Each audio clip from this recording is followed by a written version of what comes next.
There's so much to unpack here. Not only did you just almost set yourself on fire, can someone actually decipher this photo? Because I am actually so confused. Oh my lord. G'day. I'm trying not to swear in my intros anymore, but how the fuck are ya? Hope you're having a shit one.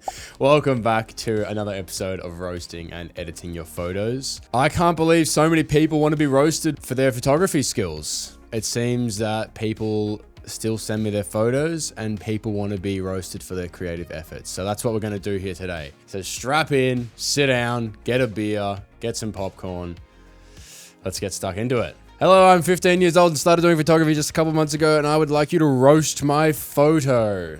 I want to get some constructive criticism on my work, and I give you permission to go as hard as you want. All right, you little virgin, let's fucking roast your photo right now. Let's have a look at this. So you sent this, hang on, did I read that right? Photo comp entry. If you entered this into the photo competition, you are missing a brain. The recent photo comp, the theme was movement. Where's the movement? You see the photo comp, you see the prize we had up for grabs, you saw the whole video of me explaining you to get out there, you know, get your creative juices flowing, go out and go make something awesome. And then this is what you decided to make and send in. A completely static shot of the front right corner of the car. Or left corner of the car, depending on which way. Don't roast me for that. Right, the only movement in this photo is me moving it into the bin. This is a cool shot. Love the atmosphere here. Car looks like it's either driving over the bridge slowly or it's just a shaky shot. I can't tell. I don't want to bring too much shadows down. Highlights to mid-tones up in the tone curve. Flatten the highlights a little bit. Think a tinge of aqua. I think some greens and blues can honestly come out a bit. And we'll sharpen up those reds a bit. Can even go across the taillight here and just make sure the whole thing is red. And also this right side of the photo, it's sort of dipping here in the highlights, going into sort of a darker color. Just want to see what it looks like if we bring the whole thing up. Or I also don't mind it a bit darker as well, just a little bit. Hint of dark green in the red channel, just the tiniest bit. We've still got a little bit over here. I think this could be a little bit brighter. What actually happens if we bring a bit more dehaze out and just really get into that fog? Radial filter on this side, bring some dehaze in there, bring some clarity out. And then we make a subject selection over the car and we bring some texture up. Probably use a little denoise as well. Before, after. Carter snaps. What's that? NEF. I know you're shooting on Nikon. I'm well aware of that. And legally, by law, I have to roast you for that. I have this little voice in my head that actually likes this picture. Somehow. I never thought I'd actually be saying that myself. Mikey G, aka North Borders, likes this picture shot by Nikon. You suck. What's happening to me? Like, am I turning into a Nikon shooter? I've achieved my full form. Got ya.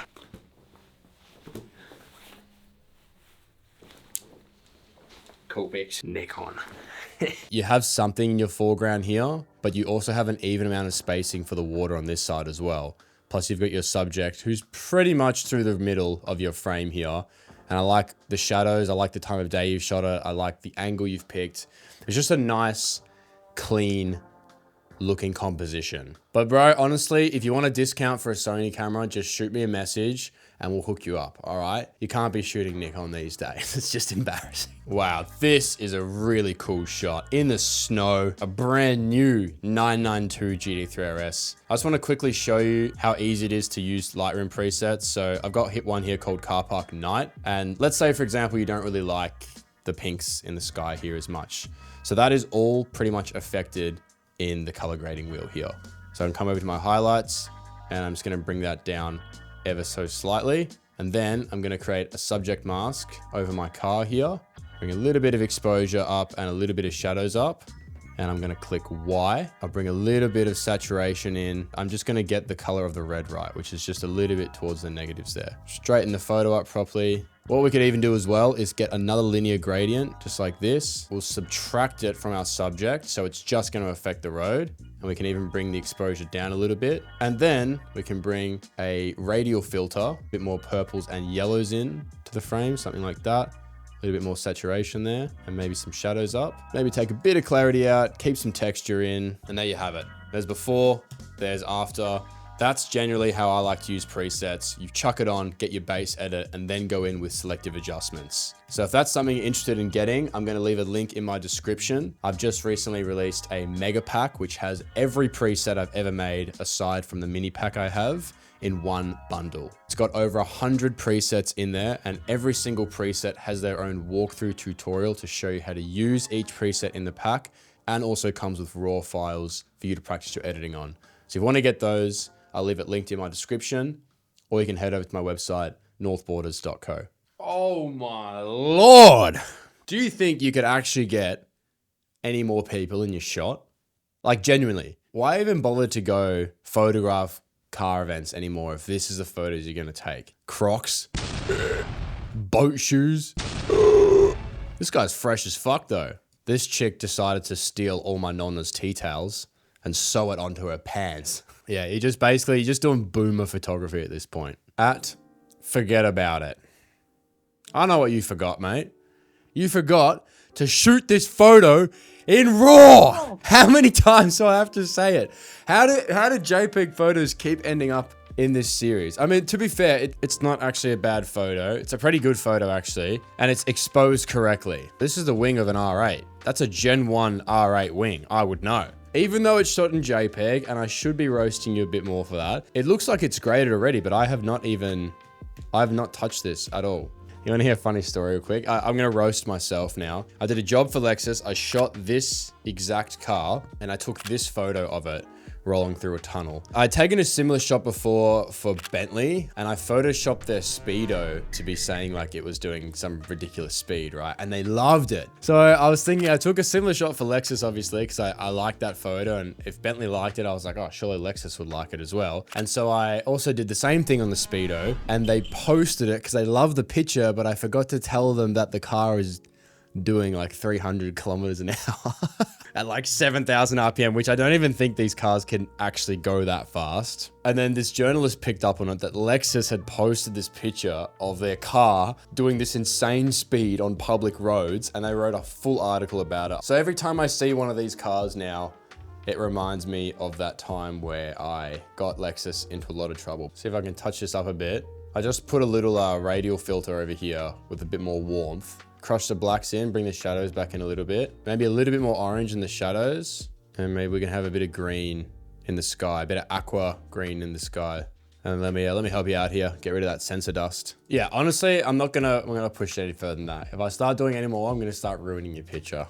Oh Lord, please give me strength. Fuck. What's that? Why? That doesn't look good, brother. Why is half of the tree in your shot? What are you documenting, bark? With bark characteristics this unique, it would be a shame to include the horrendous Tesla Cybertruck. If I was to photograph a Cybertruck, which I think I'd actually enjoy photographing a Cybertruck as much as I hate the car, it'd be better to shoot this in the city, no?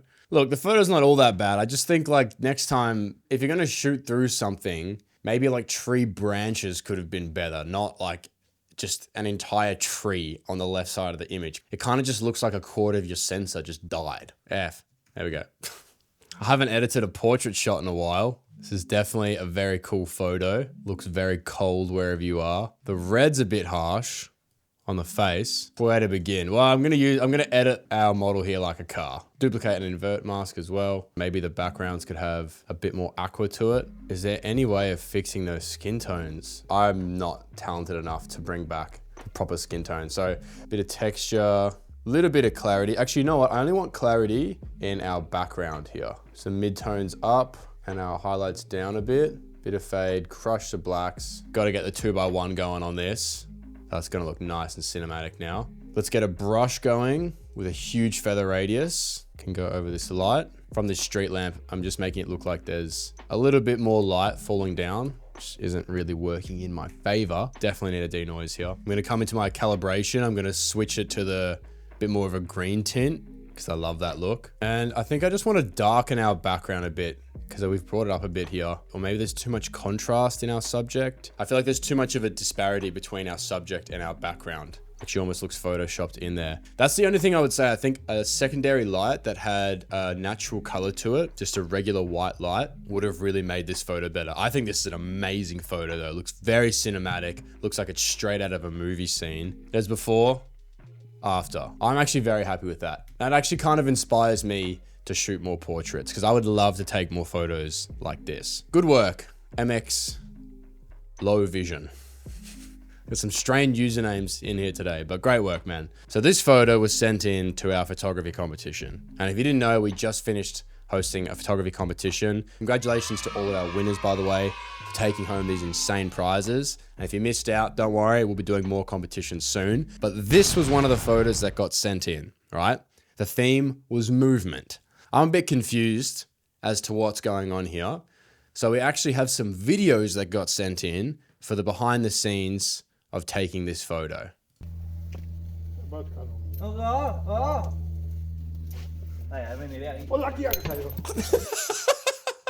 There's so much to unpack here. Not only did you just almost set yourself on fire, why do you even have a sparkler in your mouth to begin with? And because you've got this sparkler in your mouth, you can't count yourself down. So you just go like, I don't get it. What the fuck's going on here? Mate, no wonder this photo didn't make it into the finalists. It doesn't make any sense. Can someone actually decipher this photo? Because I am actually so confused as to what the message is behind this picture. Are you spray painting someone's shed? That's illegal. That's graffiti. That's vandalism. Hey, I submitted these photos for the comp. These are the before edits, but I'm also sending a raw as I combine multiple photos for the mirror. It would be great if you tell me what I could have done to be one of the finalists. Thanks for the opportunity.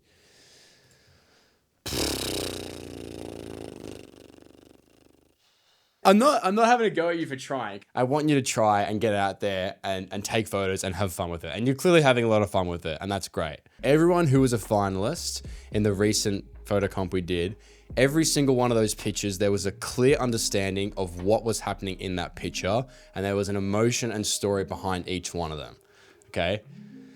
I don't get that from this photo. I don't even get a little, nothing, not even a little wiggle down there, nothing, okay? But it does look like you had a lot of fun getting glass into your fingertips and almost setting yourself on fire and vandalizing some poor guy's shed. This is a cool shot. A lot of sensor dust. My God, bro. Holy shit. What aperture? F20. We don't shoot F20 on mirrorless because this is what happens. Unfortunately, with a mirrorless camera, every time you take off the lens, it's just going to cover it in dust. I think some of the newer Sonys have now, and I think Canon do this as well, is that they actually have a little sensor shutter that closes and then it can reopen. That's a great way to minimize sensor dust, but obviously I could imagine that's pretty expensive to do. Let's bring some exposure down, but we'll bring our highlights up first and our shadows down a bit of contrast out. And actually let's crop in our photo a bit as well. Let's go 16:10, or actually maybe a 2:1. Norway plates, that's cool. Shout out to Norway. Let's get some tones going. So I'm gonna bring up my midtones and highlights, down my shadows a little bit, tiniest bit of fade, boost the saturation for our greens. Let's add some color tone in. So we're gonna make just a basic S-curve on all of our color channels here, like that. Okay, obviously very vibrant. You can see the tone curve. We've got our tones in, that's for sure. A bit too vibrant. Bring some of that down, maybe a little bit. I'm now thinking maybe we go for like a darker green. We've got a lot of blues in our mountains here and some of it affecting the car as well. So I'm gonna bring out quite a lot of blues and darken them as well. I'm just gonna fix this quickly because otherwise we nuke the blue in this number plate and that's gonna stay blue. So we'll keep that original.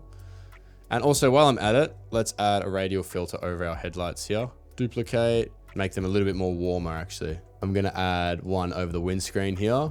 So I want to darken the windscreen. Doesn't have to be super dark. Now let's come into our inverted mask that affects everything. And let's have a play around with this. Saturation wise, that can come out a little bit. Highlights can come up, shadows down definitely. A bit more yellows, a darker yellow look. I like that. Keep some blues in the highlights. Play into those greens a little bit. We're going to bring it up here. Mask for the sky here. By the way, there is no correct order to do this. I like to just go ahead when I'm editing and I just build on this. Oh, okay, that's look good. Let's try this and just move a whole bunch of sliders around. There's no right or wrong way or like particular method to edit. I'll bring a bit of blues back in the sky for the edit. And I'm gonna add another brush. I do love my selective adjustments, honestly. They make the world go round. Saturation out, darken the road a bit. Some shadows down overall over the whole image. Another selective adjustment. I know, we just keep stacking them on. We'll have a radial filter over this. A bit more light coming through over there. Some shadows up on this side. Maybe a bit more warmth. Maybe just some clarity out overall. Bump the saturation a bit, maybe even bump the vibrance a bit. We don't want to overdo it though. I don't want to have that too much of like a HDR boomer look, you know, so maybe bring a bit of saturation down. Maybe the grass is a bit too lush, you know, it's like no grass is that lush. Maybe something like that, you know, bring it down a bit. The yellows obviously play a big part in our greens. We'll bring those down a little bit as well. Slight tinge of blue in the shadows, a little bit of orange in the midtones and highlights. Edit in, open it in Photoshop. Oh, you thought we were done? Nah, son, not today. We ain't fucking done until I say that we're done. Look, yes, you can do this in Lightroom, but I don't like the clone stamping in Lightroom. I just don't. So I like to bring it in Photoshop. Let's get rid of all this sensor dust. Can we spot it anywhere else? Now is the time to tell me. Chat, tell me. I think that is pretty good, ladies and gentlemen. Let's save that photo. This is one of those photos that I could just keep editing at. This is a really phenomenal shot. That's our before, after. Super proud of that one, actually. This photo right here actually tells us a lot. Okay, I'm no professional geoguesser, but I can tell by these double yellow lines here, I'm gonna guess that this is England. And if this is England, I think that even though this photo is underexposed, that's the original, and it's shaky, I think this captures England perfectly. When you think about England as someone who is not from England, like myself, you think about, I don't know, Big Ben, beautiful architecture, the royal family, double-decker buses, Harry Potter. But then you get there and you get to London and that's like a small pocket of London where you get all those things. The rest of it looks like this. Shit weather, shitty streets, it's cold, it's depressing, you might get stabbed, you might get your phone nicked by a roadman. Hey, is this sounding accurate or what? It's this. This is England, bro. This is a raw moment, what you've got here. You know, I think it's funny as well about this photo. This email that was sent to me, the email header is raw photo, but it's a JPEG. I'm starting to think now that you don't actually understand what I mean when I say, please send me a raw photo. Okay, let me show you. Okay, let me show you real quick. Right, so you get your camera here, right? And you go file format in your camera. It's set on JPEG and you switch it to RAW. That's what I mean. You might be sitting there going, why? Why switch it to RAW? Because just fucking do it, bro. This is not a tutorial channel. Just shoot on RAW, far out. It's not that hard. This photo doesn't need much editing at all, but that is so cool. Guess this is America, I think. Is that American flags? Yeah, I think they are. That looks like so much fun. Honestly, I barely even need to touch this photo to make it look cool. It already looks sick, but I think maybe we can get a radial filter on this side, get the lighting nice and even, and maybe even a linear gradient because this side's a bit more dull than the right. Bring some warmth into it there and some purples. What if we just crop it in like crazy? Sometimes it's all about the crop. Instead of a denoise, I actually want to see what a super resolution can do here. Look at that. That's actually a pretty big difference. Even this little number plate on the back here, you can see, definitely makes it a little bit easier to read. This new noise reduction feature on Lightroom has been absolutely incredible. What a game changer. I don't think I like the crop. I think I like it how it was, original. Maybe a little crop, maybe like a 16 by 10. But now the skies, I've somehow made the sky purple. So select sky. Let's bring a little bit of aquas and blues into there. Maybe a little bit of saturation can come out. What if we darken the sky? What does that look like? Can actually pull a fair bit out of it, actually. With our shadows, it's somewhere in between the orange to yellow. And maybe the same for the midtones, somewhere there. Some luminance up. And the same for the highlights. With a little bit of the sky. The highlights is mainly what's in the sky, so let's play a little bit into that with the little aquas here. Maybe a bit of contrast can come out. Before, after. I'm pretty happy with that. I mainly want to go do that now. That looks like so much fun. But I think I'd actually prefer to drive rather than be photographing, to be honest. Because you got to stand there and just get covered in dust. Where I'd actually rather be covered in dust driving one of these instead. Far out. Let me just let me get a glimpse of what I'm looking at here. Are you kidding me, bro? So what? You just decide to use the loading zone of your local hardware store? Is that what it is? Is that your photo shoot location? All right, let's just go down to Bunnings. We'll go shoot the GD2s at Bunnings. Get a snag. I need to get some new spanners at Home Depot because I'm a fucking spanner. And while I'm at it, let's go shoot the GD2s in the loading zone. Is that the thought process or what? Am I bang on the money there?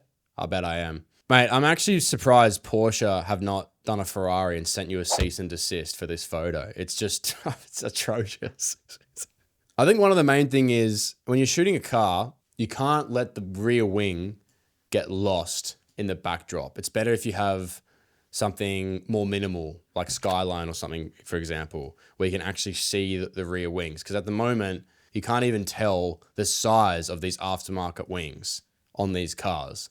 Not to mention the road is getting way too much attention in your photo. I can't even straighten this image properly. Like I have to do a 16 by 10 maybe, and I still don't have enough room to really try and straighten up and fix your photo here. This photo, look at this roof line here. The cars are now straight, but now this roof line looks all wonky. This is just a mess. This photo is so poorly composed. I think they'll actually study this in the future in like school books. There's no hierarchy. And what I mean by that is there should be an even spread for most insane car to like least insane spread out in your photo. So maybe this should have been more of the hero car, more of the hero focus. And then maybe this one and this one, or the other way around. You know what I mean? Whereas this car is blocking part of this car, and this car has way too much room in between. And then you've just got dog cages back here for no reason. The lighting is flat. I'm not inspired when I look at it. The photo is more crooked than our Prime Minister. I'm giving you FS. Fucking shit. Wow, this is an interesting shot. Car's also moving here. I reckon we could also go for a 2x1 crop because we've got so much ground here, it's so unnecessary. But sometimes I get it when you're shooting through the viewfinder and you're looking at the car and you're trying to track it. Sometimes you're not always being aware of how much composition you're getting in your shot, but that's definitely something you need to remember. Another Nikon shot that I actually like, you know what the law is, I have to roast you, but this is actually a really cool picture. So we're gonna go for a 2x1 crop here. I'm gonna decrease my exposure, but I'm gonna grab a radial filter and bring it up from the top here because I want the light to be falling down. We open this, I'm gonna subtract it from our subject so it's affecting everything but our subject, and I'm gonna bring down our exposure. I'm trying to decide if I like the green or not, and I don't think I do. It'd be cool if it was a different color. The green might be something that we have to work with here, but it's definitely way too saturated. So I'm gonna bring it down a bit. Luminance can come up a bit because I do like a little bit of brightness. Yellows can come down a bit. These blues make a huge difference. What happens if we push a bit more yellows into the frame? We mix it with a bit of dark purple and a bit of red, and maybe this needs to be a bit darker. Oh, that's what was missing. This needs to be a bit darker, and a new one can come through the center here. Let's find our subject selection here.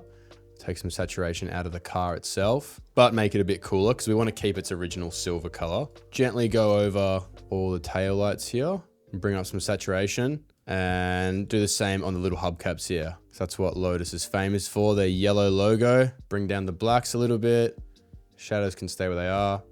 Contrast out a little bit of texture, take a little bit of clarity out. Last but not least, chuck a denoise. Okay, there's our before. After. Very happy with that, actually. What do you want me to say here, bro? It's